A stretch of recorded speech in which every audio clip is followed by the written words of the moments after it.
You are watching Xirtus. Dude, did you guys see the Muppets show from 2011? It's like The Office. I didn't see the show. I saw the two new Muppet movies. I'm New, obsessed relative with new. Muppet Syncs. I'm trying to get Sam Newsman on a show with me to do these things about Muppets, but it was all things that I sent him. And I know Sam Newsman's been doing a lot of traveling and working hard at the radio station and getting surgery, so or something like that. which one is this now? So there's like a bunch of weird Muppet shows.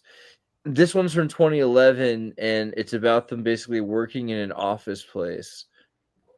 So it's like a really weird show because it's about the lives of these It's Hollywood executives. It's like Severance with Muppets, basically. Yeah.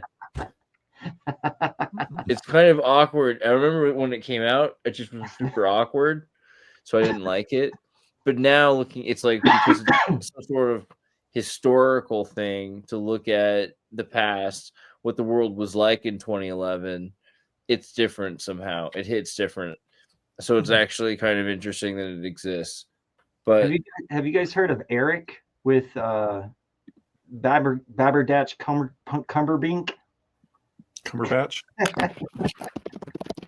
Cumberbun? no, Eric, what's this about? Oh yeah, I saw this. This is where he plays a Muppet puppeteer who's trying to come up with this new big idea, and his son becomes. It's very. It's like there's intentional shadow references in this one as well. Yeah, But- I remember watching this and feeling like at the end there was kind of a missed opportunity for where they could have gone with it, but Well, it's basically. Roll, I mean, so- this is funny, but it's basically Benedict Cumberbatch's. Like it's fun to watch him play with himself because he like Is it the like whole load. CK kind of thing or what?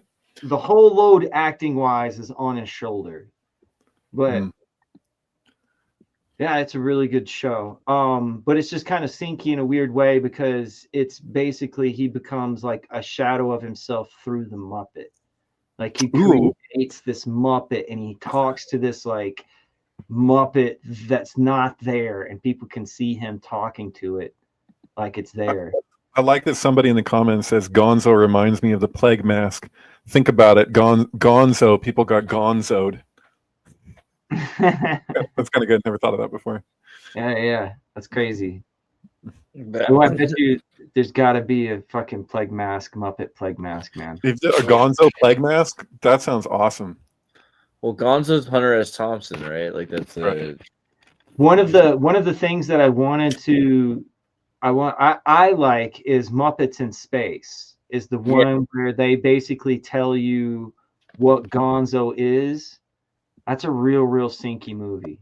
Because Yeah. you can't get on Synctank. Disney Plus yet for some reason. It's still not available. he starts thinking. He starts seeing like his everything he sees reminds him of like what's coming. It's kind of weird. Mm-hmm. Yeah. No, that's a super sinky movie for sure. It's So like what happened when? So like Jim Henson died, and then Disney didn't buy. They like paused the deal or something like that. So they didn't buy the Muppets for like several years. So then the Muppets made some random movies, and that's why they don't. That's why Disney doesn't own this one. Is that the deal? Yeah, that sounds true.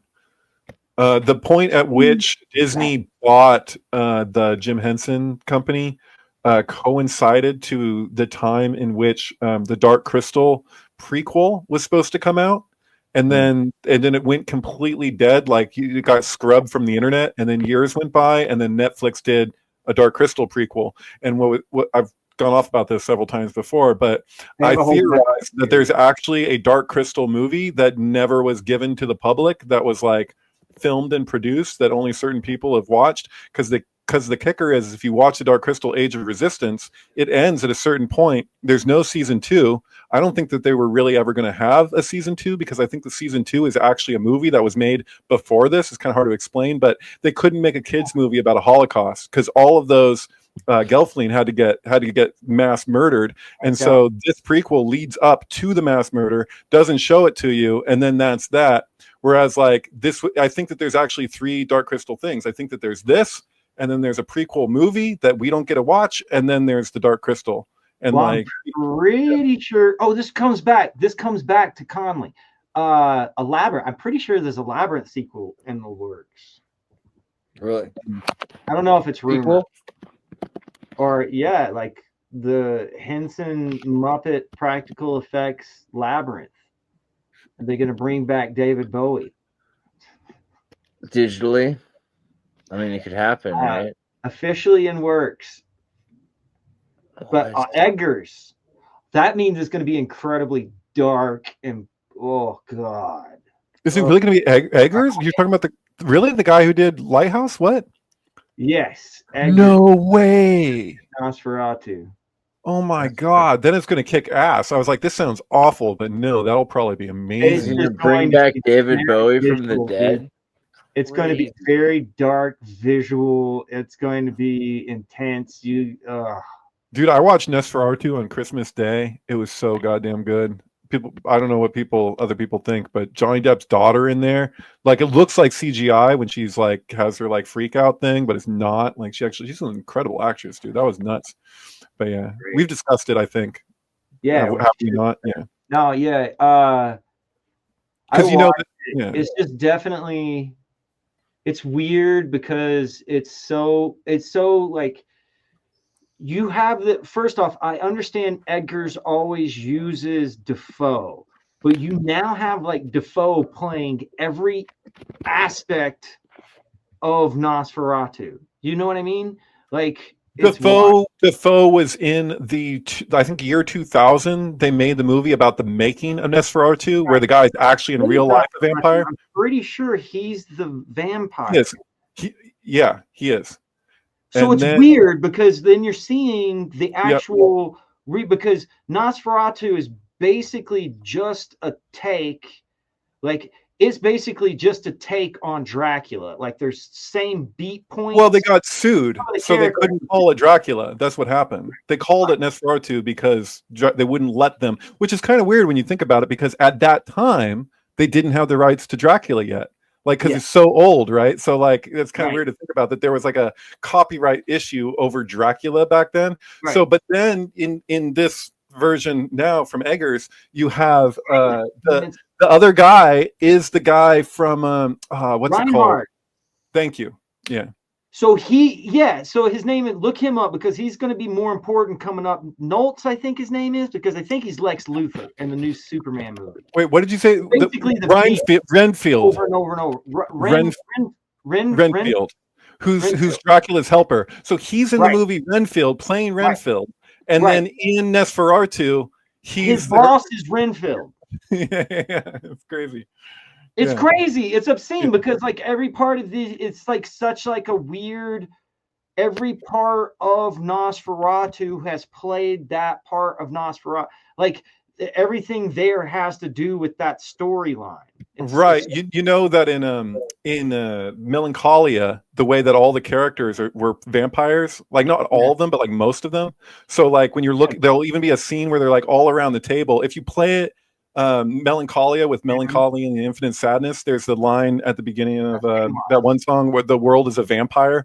So it'll be like the world is a vampire, and then you look around the table and you got Kiefer Sutherland, who was in Lost Boys, right? But then you also have the main character was in Interview with the Vampire. What's her name? Can't think right now. Yeah, he plays Renfield. It's an excellent movie for who's in it, but there's certain people that you need to like pay close attention to. Kirsten Dunst. Kirsten Dunst was the little girl in Interview with the Vampire. So it's like, and then I think Gary Oldman, was he the other guy? No, John Hurt.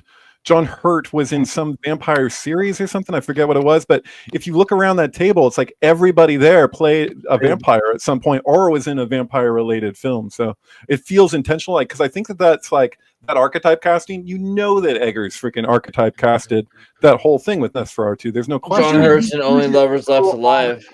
There you go. But there's another vampire movie with Dafoe in it. Like if you look, it's weird though because like Dafoe, there's this one movie I watched where Dafoe, I can't remember what it was called, but it was basically just a whole fucking different. It was him being a cat burglar. He tries to break into a house and he gets locked inside, and he starts eating the fish out of the fish tank. But the whole thing is like Nemo, like he's having problems remembering. He's like starting to have dementia. It's messed up because it's like the whole thing or is like shots are, you could mix the two together.